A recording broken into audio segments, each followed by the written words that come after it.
అందరికీ నమస్తే. ఉత్తరప్రదేశ్లో ఓ చిత్రమైన ముచ్చట జరిగిందిలా. గమ్మతుంది ముచ్చట. ఎక్కువసేపు ఏం చెప్పదు, జరసేపు చెప్తే వినే ప్రయత్నం చేయరు. రబ్బర్ బొమ్మని మనిషిని నమ్మించిరంట. రబ్బర్ బొమ్మకు మంచిగా బట్టలు పాయింట్ అంగేసిరంట. పాయింట్ అంగేసి ఇదే పలానా ఆయన శివమని తీసుకొచ్చి కాష్టం మీద వండబెట్టిరట. కాష్టం మీద వండబెట్టి చిన్నగా అగ్గిపుల్ల ముట్టించి చేతులు దులుపుకుందామని చూసిరట.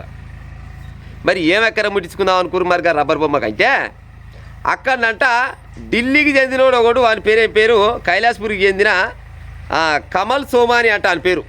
ఈ కమల్ సోమాని అంటోడు బాగా విలాసాలకు తిరుగుతారంట. విలాసాలకు తిరిగి లంగా దొంగ బయటపై పని చేసి 50 లక్షల రూపాయలు అప్పు చేసిండట. 50 లక్షల రూపాయలు అప్పు చేసి అప్పులలో తప్పించుకొని తిరిగి ఎంతగానో తిరుగుతాడు. పాడైపోను.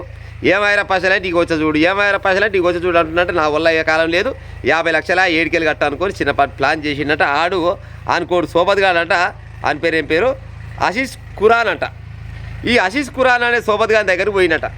అరే ఎట్టయితే బయటపడతారో మనం అయితే ఇద్దరు కలిసి ప్లాన్ చేసి, ఏం లేదు మనకు 50 లక్షల అప్పులు ఉన్నాయి కదా, 50 లక్షలకు ₹1 లేకుండా తీరాలంటే మనం ఒక ప్లాన్ చేయాలన్నట. ఏం ప్లాన్ చేయాలి చెప్పానన్నట. మన దగ్గర పని చేస్తాడు పలానోడు ఉన్నాడు కదా, ఆయన పేరు ఏం పేరు ఈయన పేరు ఏం పేరు అన్వల్ కుమార్ అంట. అన్వల్ కుమారో ఈయన పేరు. గీరి పేరు మీదనంట ఒక పాలసీ తీసుకురట. ఆయన ఆధార్ కార్డు, పాన్ కార్డు అన్నీ తీసుకురట. అన్నీ తీసుకొని ఇక ఆయన తెలవకుంటేనే ఆయన పేరు మీద ఒక ఆయన బీమా కట్టిరంట. LIC policy కట్టిరంట. 50 లక్షలు కట్టిరంట.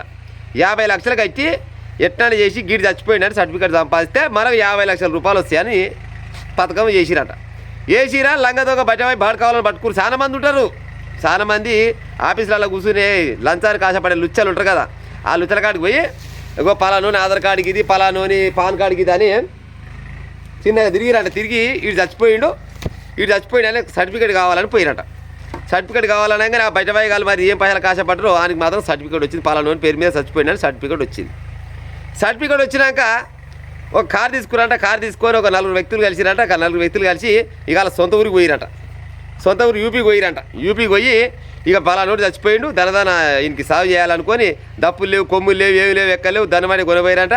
ఆ గుమ్మాయి చక్కాయ అంతా కూడిరంట. చిన్నగా మరి పాడ మీద కొనబోయారో బండి మీద కొనబోయారో ఆడదాకా కొనబోయి కాష్టంలో వేర్చిరట. కాష్టంలో వేర్చి ఇక మామూలుగా ఎట్ట ఉంటుంది సాగు అంటే హిందూ సనాతన ధర్మం ప్రకారం ఓతిరుగుంటుంది, క్రైస్తవులది ఓతిరుగుంటుంది, ముస్లింలది ఓతిరుగుంటుంది. ఏ మతాలలో ఆ మతాల ప్రకారంగా ఉంటాయి కదా. అయితే వీళ్ళ ఆచారం ప్రకారంగా సాగు చేస్తలేరట. అరే మరి వీళ్ళ ఆచారం ప్రకారం మరి నూట పాలు పోసేదా, పెరుగు పోసేదా, నెయ్యి పెట్టేదా, ఇంకే రకంగా ఉంటుందో కదా.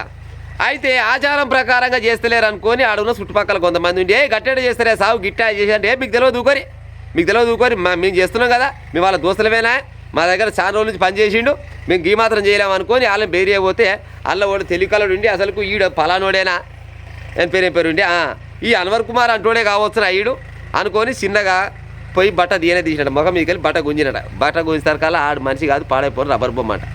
ఈ తోలు బొమ్మను పట్టుకొచ్చి ఎవర్రా ఈడేసరికల్లా ఆడించి బాగా వస్తుంది అక్కడిక్కడ ట్రై చేస్తున్నట. అట్నే బిగ్గర గల పట్టుకురట.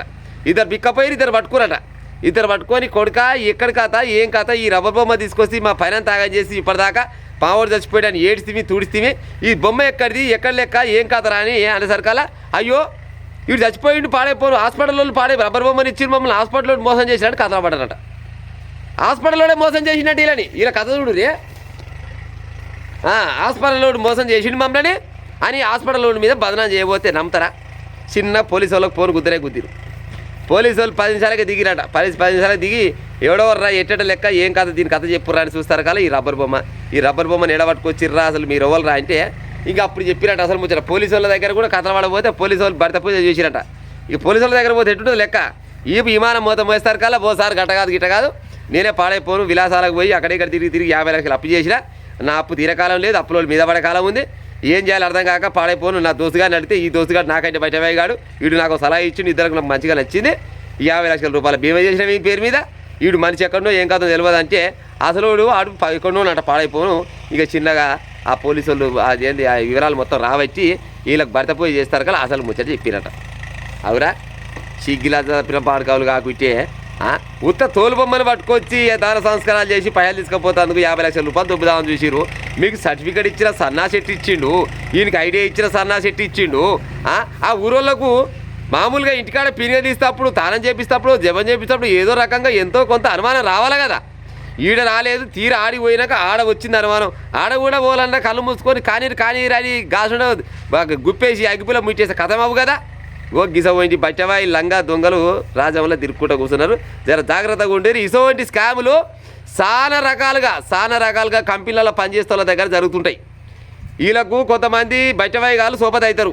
పలానోడు చచ్చిపోయిన సర్టిఫికేట్ కావాలి, ఆయన పేరు మీద నీకిన్ని నాకిన్ని దొంగోనికి చెప్పలే పాయిదా ఇనరా. 10 లక్షలు వచ్చినా నీకు 4 లక్షలు నాకు 6 లక్షలు అయితే సంతకాలు పెడుతున్నారు. చాలా మంది ఉంటారు. ప్రజలారా జర జాగ్రత్త పడుకుని పీనిగాలను కూడా నమ్మే కాలం లేదు. గట్టలే పట్టణంలో చచ్చిపోయాడు, బొంబాయిలో చచ్చిపోయాడు, దుబాయ్లో చచ్చిపోయాడు అని వేసుకొని వచ్చిరు అనుకో, నిజంగా వీడు మనోడా కాదా అని కూడా కన్ఫర్మ్ చేసుకున్నాకనే ఏడ్చే ఉపాయం చేయరు. ఆ తర్వాత ఏమైనా కార్యక్రమాలు చేసే ఉపాయం చేయరు. కానీ ఊరికనే పలానోడు చచ్చిపోయినాక వామ్మో చస్తీరో ఎట్ట చేస్తీరో ఏం కదరో నువ్వు ఎంత మంచిగా నువ్వు ఇంటివి ఏం చేసిన వారికి ఇవన్నీ ముచ్చట కాదు. కానీ అసలు శవం అనేది మనిషా లేకపోతే బొమ్మల అనేది కూడా డౌట్ ఉందట. జర జాగ్రత్తగా ఉండే ఉపాయం చేయరు ప్రజలారా. యూపీలో జరిగింది ఈ ముచ్చట. యూపీలో ఢిల్లీ అనే చేసిడు మొదవరికి ఈ పని.